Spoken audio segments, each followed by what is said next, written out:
और सीधा पाकिस्तान और राहुल गांधी पर आपने मुझे बात करने के लिए कहा है, तो thank you, thanks a lot.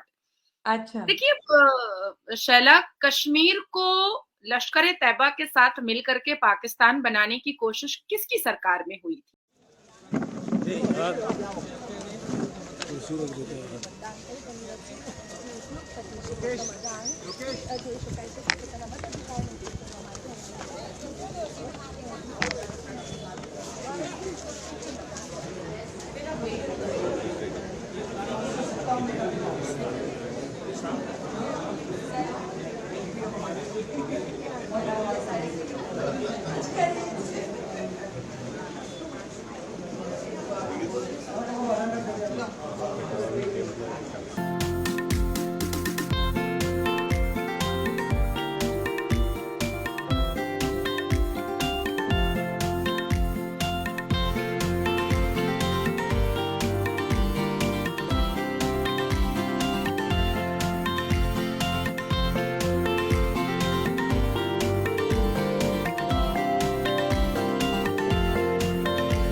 जय हिंद दोस्तों। दुनिया की सबसे बड़ी डेमोक्रेसी यानी भारत में लोकसभा चुनाव चल रहा है। भारत के सभी व्यक्ति को संविधान के तहत समान अधिकार मिला है। इसी वजह से एक ही लाइन में होकर अडानी हो, फिल्म स्टार हो या तो सामान्य लोग हो, वोटिंग कर रहे हैं।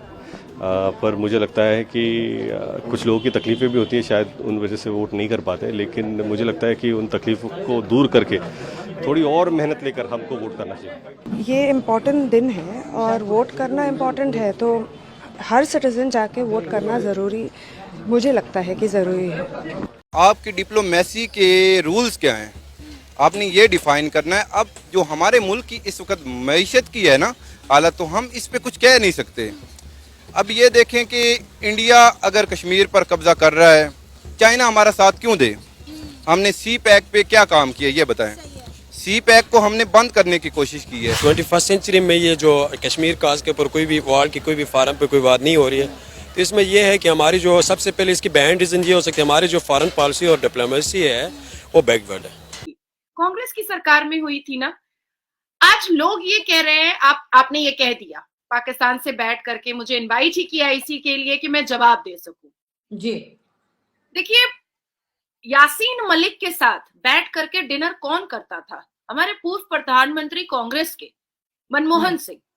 और वो यासीन मलिक जो लश्कर ए तैयबा के इशारे पर नाचता था और कश्मीर में हाहाकार मचा करके रखा था, उसको बस किसी भी तरीके से कश्मीर को पाकिस्तान बनाना था। यहाँ दोस्तों, आपको बता दें कि भारत को मदर ऑफ डेमोक्रेसी माना जाता है। हजारों साल पहले से ही भारत में लोकतंत्र के तहत काम किया जाता है। महिला एवं पुरुष दोनों को समान अधिकार भी दिए हैं। कोई बड़ा या कोई छोटा नहीं है। यही तो भारत के लोकतंत्र की खासियत है। भारत में लोकतंत्र एक सदियों पुरानी अवधारणा है। भारतीय लोकाचार के अनुसार लोकतंत्र में समाज में स्वतंत्रता, स्वीकार्यता, समानता और समावेशिता के मूल्य शामिल होते हैं और यह अपने आम नागरिकों को गुणवत्तापूर्ण और सम्मानजनक जीवन जीने की अनुमति देता है। लेकिन भारत में कौन सी सरकार आएगी, इसके ऊपर पड़ोसी मुल्क के साथ संबंध बनते हैं या तो बिगड़ते हैं। हाल ही चलते भारत की फॉरेन पॉलिसी और केंद्र में बनी सरकार पड़ोसी मुल्क के साथ संबंध बनाते हुए अपनी डिफेंस पावर को मजबूत कर रही है। मुसलमानों का रिएक्शन ओवरऑल पूरी स्टेट्स के अंदर से किस तरह आ रहा है? क्या वो वाकई इस दफा भी बीजेपी को लाना चाहती हैं, या मुसलमान जैसे खबरें इंटरनेशनल मीडिया भी छाप रहे हैं, जैसे आपने भी बहुत से आर्टिकल पढ़े होंगे, भाई ये तो भारत की डेमोक्रेसी बस खत्म हो गई है, अब तो डिक्टेटरशिप आ जाएगी, अब तो मुसलमान माइनॉरिटीज को बहुत खतरा हो जाएगा। ये अमेरिका की वेबसाइट पे भी आर्टिकल छपे हैं कि मुसलमानों का बहुत खतरा होगा। आप तो मुसलमान है और मुसलमानों के बीच रहती है, तो क्या डिस्कशन चल रही है वैसी को लेके, या मुसलमानों के बीच क्या चल रहा है? इलेक्शंस है। देखिए, मैं तो डिक्टेटरशिप शैला उस वक्त को कहूंगी जब इंदिरा गांधी जी ने इमरजेंसी लगाई थी। मैं तो डिक्टेटरशिप उस वक्त को कहूंगी कि जब इमरजेंसी के वक्त में उन्होंने विपक्षी दलों को सारे के सारे को उठा करके उन्होंने जेल भेज दिया था। और उनका पाप और गुनाह क्या था विपक्षी दलों का? क्योंकि वो विपक्षी थे, इसके अलावा और कोई भी पाप नहीं था।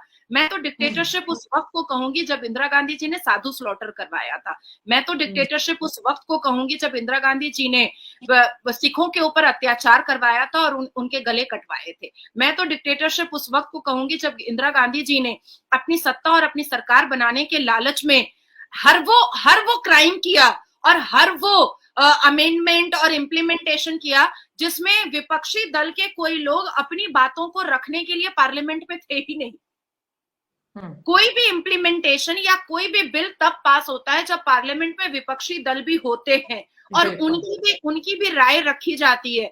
आप एक तरफ विपक्षियों को उठा करके जेल में भिजवा रही हैं। आपने न्यूज बुलेटिन, आपने राज्यसभा बुलेटिन, आपने लोकसभा बुलेटिन, आपने प्रेस मीडिया, आपने प्रिंट मीडिया, आपने रेडियो, आपने सारी चीजें बंद करवा दी। आपकी डिप्लोमेसी के रूल्स क्या हैं? आपने ये डिफाइन करना है। अब जो हमारे मुल्क की इस वक्त मईशत की है ना हालत, तो हम इस पे कुछ कह नहीं सकते। अब ये देखें कि इंडिया अगर कश्मीर पर कब्जा कर रहा है, चाइना हमारा साथ क्यों दे? हमने सी पैक पे क्या काम किया ये बताएं। सी पैक को हमने बंद करने की कोशिश की है। तो मामला ये है कि इसे देखना तो पड़ेगा, लेकिन पहले मुआशी तौर पर हमें मजबूत होना है, उसके बाद हम ये काम कर सकते हैं। जी, तो मुआशी तौर पर पाकिस्तान कब और कैसे जो है वो मजबूत होगा? क्योंकि हम तो पिछले कई सालों से ये सुनते हुए आ रहे हैं कि पाकिस्तान जो है वो अपनी तारीख के बदतरीन मुआशी बहरान से गुजर रहा है। दूसरी तरफ आपने बात की कि इंडिया जो है वो जम्मू कश्मीर के ऊपर अपना कब्जा कर रहा है, बल्कि मेरा ख्याल है कर चुका है। पूरी दुनिया में वो ये साबित कर चुका है कि कश्मीर जो है वो इंडिया का टूट अंग है और उनसे बिलोंग करता है। जिस तरह वहाँ पे वो डेवलपमेंट कर रहे हैं, वहाँ पे G20 की मीटिंग्स करवा रहे हैं, वो पूरी दुनिया को ये नक्श कर देना चाहते हैं उनके दिमागों में कि कश्मीर इंडिया से बिलोंग करता है। अच्छा, अब ये है कि इंडिया अब जहाँ खड़ा है ना, तो इंडिया के पास पावर है। वो अपना UN से भी कोई भी रेजोल्यूशन पास करवा सकता है। आपने क्या कहा कि रेफरेंडम हम करवाएंगे? रेफरेंडम हुआ वहाँ? नहीं हुआ। रेफरेंडम होना भी नहीं है, क्योंकि जब तक आप लोगों ने खुद मजबूत नहीं होना ना, आप कुछ भी नहीं कर सकते।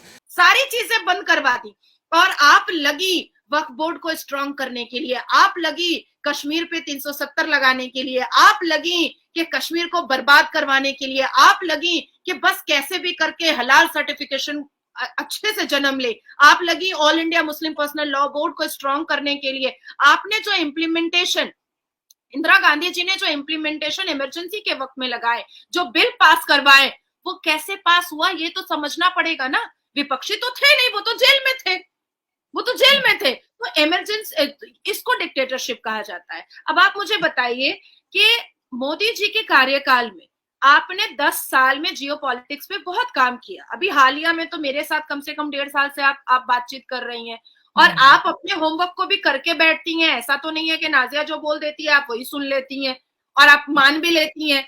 आप अपना क्रॉस क्वेश्चन बना करके रखती हैं, तब आप अपना होमवर्क करके रखती हैं।